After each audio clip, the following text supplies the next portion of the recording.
अस्सलाम वालेकुम दोस्तों, इनसाइड बाय मौज़म फ़खर में खुशामदीद। नई दिल्ली के लाल किले के करीब होने वाले कार धमाके के बाद इंडियन सिक्योरिटी इदारे और एजेंसियां सरगर्मी से वाक़े की तफ्तीश कर रही हैं और मुतअद्दिद रियासतों में ऑपरेशन के दरमियान मुतअद्दिद अफराद को हिरासत में भी लिया गया है। इंडियन मीडिया के मुताबिक बुध को सिक्योरिटी फोर्सेज ने नई दिल्ली में तरबियत याफ्ता कुत्तों के स्क्वाड के साथ लाल किले के करीब उन मुकामात की जाँच पड़ताल की जहाँ धमाके में कम अज़ कम 8 अफराद मारे गए और कई जख्मी हुए थे। इंडियन खबरसां इदारे ANI के मुताबिक अब तक 7 अफराद को गिरफ्तार किया जा चुका है, जिनका ताल्लुक हरियाणा के शहर फरीदाबाद से है, जबकि मेडिकल कॉलेज और अस्पताल में 52 अफराद से ये जो इंडियन कानून नाफिज करने वाले इदारे हैं उनकी तरफ से पूछगिछ भी की गई है। इंडियन मीडिया के दावे के मुताबिक मुख्तलिफ रियासतों के सिक्योरिटी फोर्सेज ने कार्रवाइयों के दौरान हज़ारों किलोग्राम धमाका खेज मवाद, डेटोनेटर्स, टाइमर्स और दीगर बम साजी का सामान भी बरामद किया है। अब तक इंडिया के जो सरकारी इदारे हैं उनकी तरफ से दिल्ली धमाके को बाज़ाब्ता तौर पर दहशत गर्दी का वाक़या करार नहीं दिया गया। अलबत्ता मंगल को Indian prime minister Narendra Modi ने भूटान में खिताब के दौरान दिल्ली में होने वाले धमाके के मुजरिमों को तंबीह दी थी और ये कहते हुए उन्होंने वाज़ेह अल्फाज इस्तेमाल किए थे कि नहीं छड़ांगा, यानी दिल्ली में होने वाले जो भी धमाका है उसके जिम्मेदारान को कैफरे किरदार तक पहुँचाया जाएगा। ये भारतीय वजीर आज़म नरेंद्र मोदी की तरफ से ऐलान किया गया। लेकिन यहाँ पर यह सवाल है, मेरे नज़दीक ये बड़ा ही इंपॉर्टेंट सवाल है कि भारतीय वजीर आज़म और भारतीय वजीर दाखिला दोनों की ख्वाहिश के बावजूद अभी तक पुलिस ने ये जो दिल्ली धमाका है इसको बाज़ाब्ता तौर पर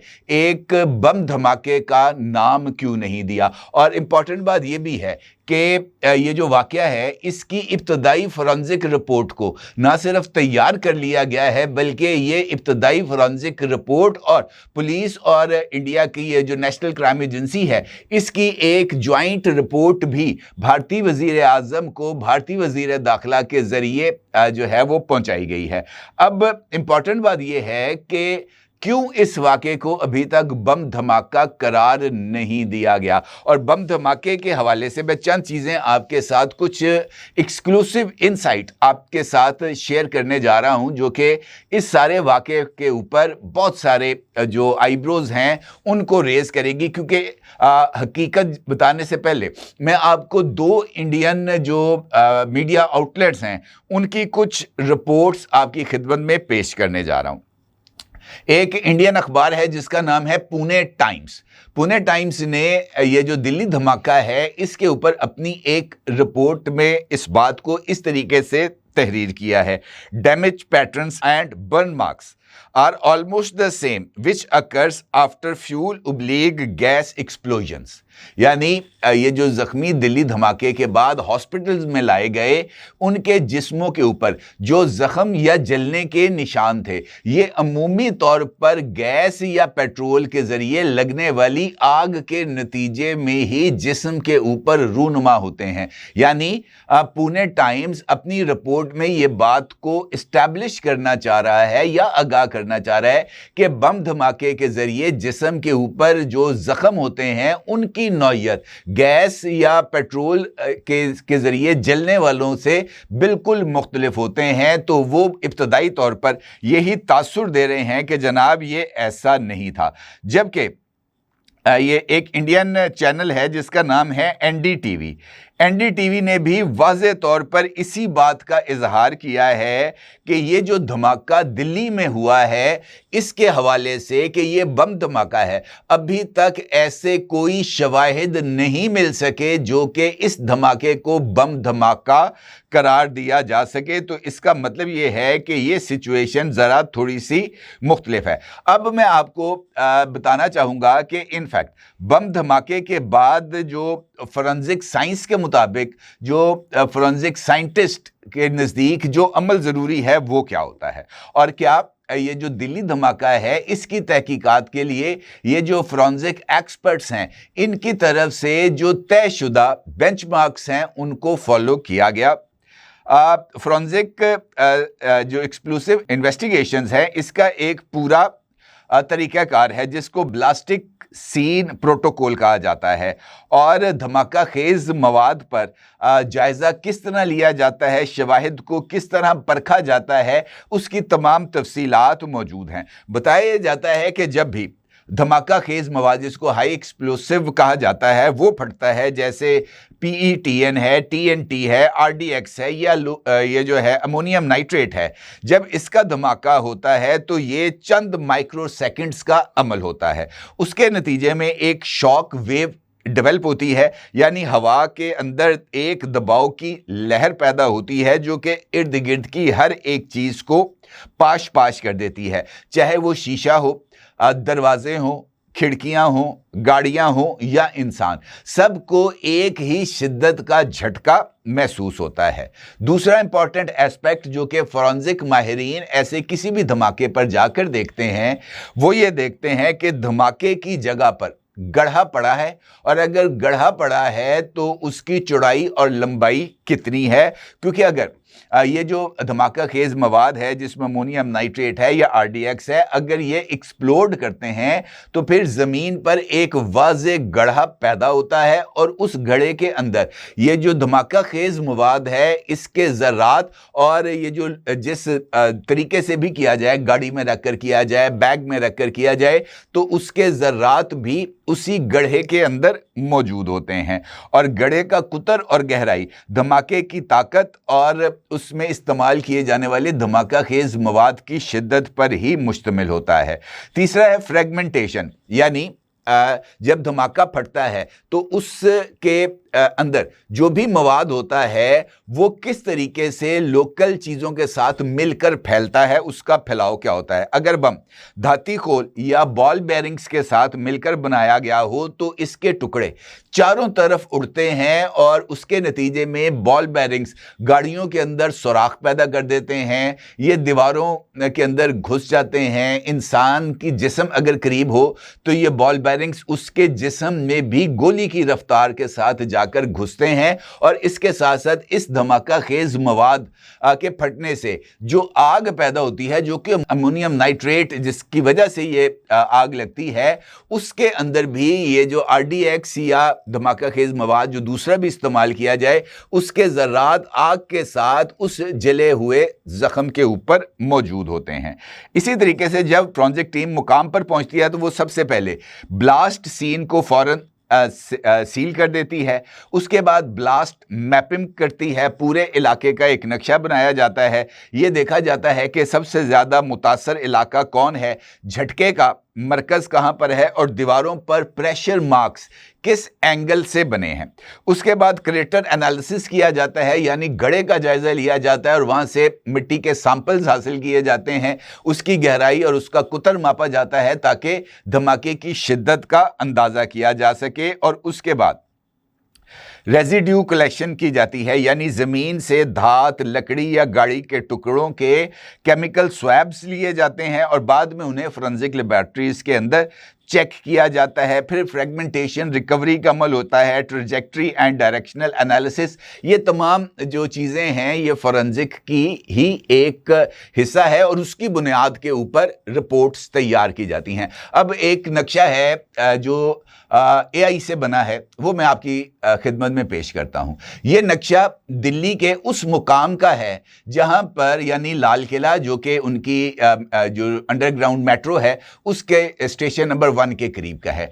इस मैप से ये चीज़ वाज़े होती है कि जिस गाड़ी के अंदर धमाका हुआ था वहाँ पर 1 इंच का गड्ढा भी पैदा नहीं हुआ, और ना गड्ढा पैदा हुआ और ना ही ये जो धमाका हुआ उसके ज़रिए एक बड़ी जो है ना शॉक वेव डेवलप हुई। बल्कि कई ऐनी शाहिदीन जिनके ऊपर एक रिपोर्ट BBC.com की वेबसाइट के ऊपर भी मौजूद है, उसमें ये जो जाए वकुआ है उससे महज चंद मीटर दूर जो दुकानदार थे वो इस बात का इजहार कर रहे थे कि जनाब जैसे ही धमाका हुआ हमने अपनी जो दुकान है उसके शटर गिराए, भगदड़ मच गई और हम भी वहां से भागे। यानी उनकी दुकानों के ऊपर भी किसी तरह का कोई नुकसान रिपोर्ट नहीं किया गया। ये एक बड़ा ही इंपॉर्टेंट एस्पेक्ट है। गड़ा नहीं पड़ा और ना ही वो शॉक वेव जो है वो डेवलप हुई। अब आपकी मैं इसकी एक मिसाल देता हूं। अगर आपको याद हो 2008 के अंदर इस्लामाबाद के रेड जोन में 5 स्टार होटल है मैरियट होटल, वहां पर एक बम धमाका हुआ था और उस बम धमाके के नतीजे में बड़ी तबाही मची थी।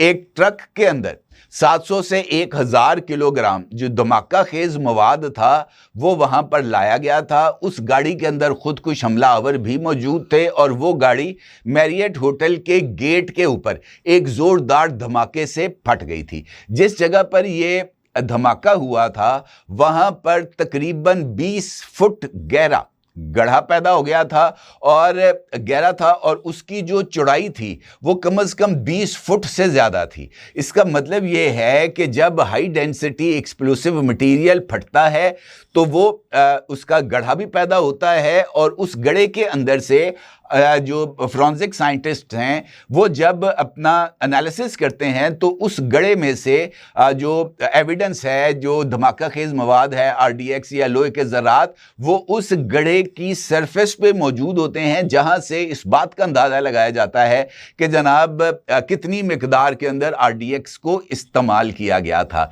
ये जो शॉक वेव वहां से पैदा हुई थी मैरियट होटल के, ये मैरियट होटल के 1.5 किलोमीटर के रेडियस के अंदर फैली थी। उसकी भी मैपिंग का जो अक्स है वो इस वक्त आप अपनी स्क्रीन पे देख सकते हैं। पहले अक्स के अंदर आपको ट्रक के नीचे गहराई नजर आ रही है कि जनाब ये कितना गहरा उसका इम्पैक्ट था ऑन ग्राउंड, और उसके बाद उसका जो शॉकवेव का सर्कल था वो भी आपको नुमायां नजर आ रहा है कि उसकी शॉकवेव की जो रेडियस था वो तकरीबन 1.5 किलोमीटर के अंदर जो मुख्तलिफ लोग, इमारतें या जो भी थे वहां पर, उनको वो झटके और उसके असरात शॉकवेव के महसूस हुए थे।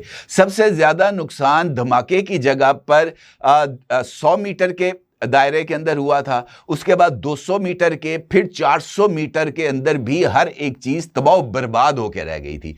इसका मतलब यह है कि जब आरडीएक्स, अमोनियम नाइट्रेट या कोई और धमाका खेज मवाद फटता है तो फिर उसके नतीजे में गड्ढा भी पैदा होता है और एक शॉक वेव भी डेवलप होती है, जो कि दिल्ली के अंदर इस तरह की कोई चीज डेवलप ही नहीं हुई।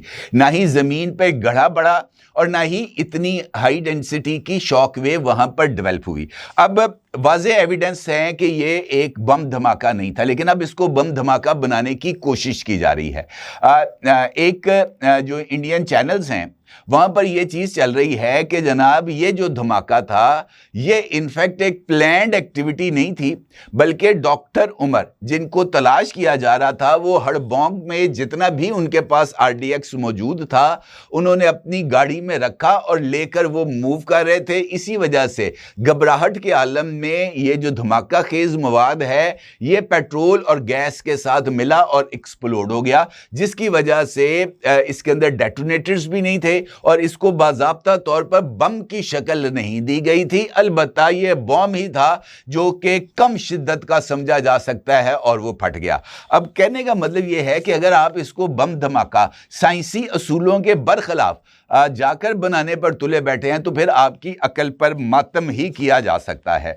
दूसरा इंपॉर्टेंट एस्पेक्ट है जहां पर इंडियन अखबार है द हिंदू, उसने अपनी रिपोर्ट में लिखा है कि जम्मू कश्मीर पुलिस ने एक 40 साल लेडी डॉक्टर शाहीन सईद को 11 नवंबर को इस वाक़े के ताल्लुक से गिरफ्तार किया और उसके साथ साथ सिक्योरिटी फोर्सेस ने डॉक्टर उमर की मुलाकात अल-फलाह मेडिकल कॉलेज के रिहाइश के दौरान डॉक्टर मुजम्मल गनाई और डॉक्टर अदील राठर से भी हुई थी और इनको भी गिरफ्तार कर लिया गया है। इसके साथ साथ ये बात भी बताई गई है इंडियन टुडे अखबार में कि तफ्तीशकारों के मुताबिक इस वारदात के मरकजी मुलजिम डॉक्टर उमर हैं, जिन्होंने सिर्फ 11 दिन कबल धमाके से जो होंडाई i20 गाड़ी थी वो खरीदी थी। अखबार ने ज़राए के हवाले से लिखा है कि डॉक्टर उमर ने 29 अक्टूबर को गाड़ी खरीदी और इसे फरीदाबाद में अल-फलाह मेडिकल यूनिवर्सिटी में खड़े रखा।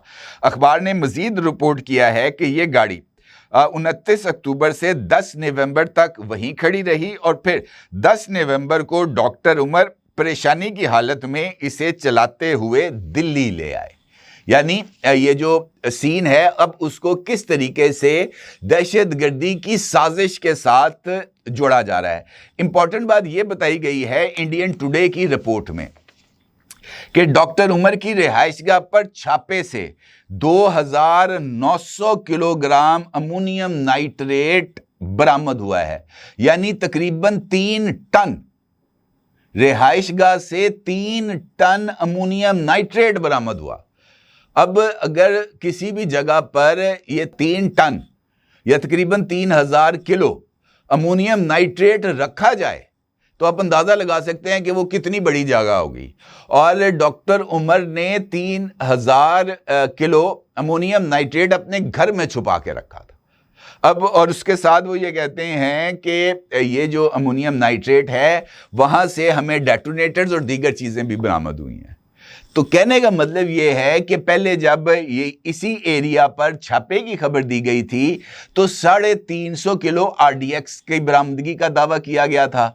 वो आरडीएक्स बाद में साबित हुआ कि जनाब ये आरडीएक्स नहीं है बल्कि अमोनियम नाइट्रेट है। अब इस वाक़े के चूंकि ताने बाने जोड़ने हैं पाकिस्तानी बैकिंग दहशतगर्दी के साथ मुबैना तौर पर, तो फिर उसके लिए माहौल को तलाश किया जा रहा है। बताया जा रहा है कि 3000 किलोग्राम अमोनियम नाइट्रेट उसके घर में मौजूद थी। अब उसका घर कोई 2.5 कनाल के अंदर तो मुहित नहीं होगा ना, एक कमरे के अंदर आप 3000 किलो कैसे रख सकते हैं। लेकिन वो कहते हैं ना जनाब जो चाहे आपका जो है वो उसने करिश्मा साज करे।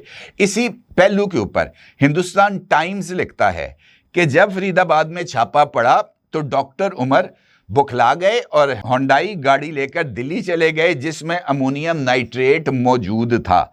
एक पुलिस अफसर ने हिंदुस्तान टाइम्स को नाम जाहिर किए बगैर बताया कि डॉक्टर उमर ने जल्दबाजी में धमाका कर डाला क्योंकि पुलिस और तफ्तीशी इदारे उनकी खोज में थे।